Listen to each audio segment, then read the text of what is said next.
Inokray muli ng mga netizen ang naging pahayag ni GMA boss Felipe Gozon na tapos na ang TV network war.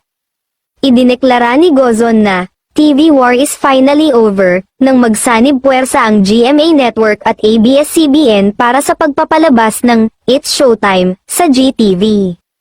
Maaalalang sa isang episode ng It's Showtime noon ay naging panauhin nito si Jane Oineza. Napansin ng mga netizen ang biglang pagkambyo ni Vice Ganda nang mabanggit niyang may show si Jane. Tila na-realize ni Vice na sa GTV sila umeere kaya bigla itong kumambyo at sinabing, mayroon siyang show, mall show. Dahil dito'y, napigilan, at hindi na i-promote ni Jane ang show niyang, nag-aapoy na damdamin, na kalab teleserye ng TV5 at ABS-CBN.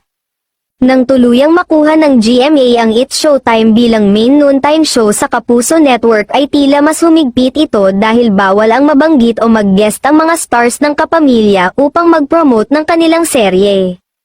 Samantala, bukas naman ito para sa pag-guesting upang mag-promote ng Kapuso serye sa It's Showtime. Marami namang nakaintindi sa sitwasyon ng GMA dahil nga naman nasa Kapuso Network sila umeere. Hindi na pwede i-promote lahat ng ABS shows na ipapalabas sa TV5 sa It's Showtime na utos ng Kapuso, iyan ay kasama sa kontrata nila. Sad naman na hindi na makakapag-promote ng ABS shows sa sarili mismo nilang noontime show, but wala, ganon talaga.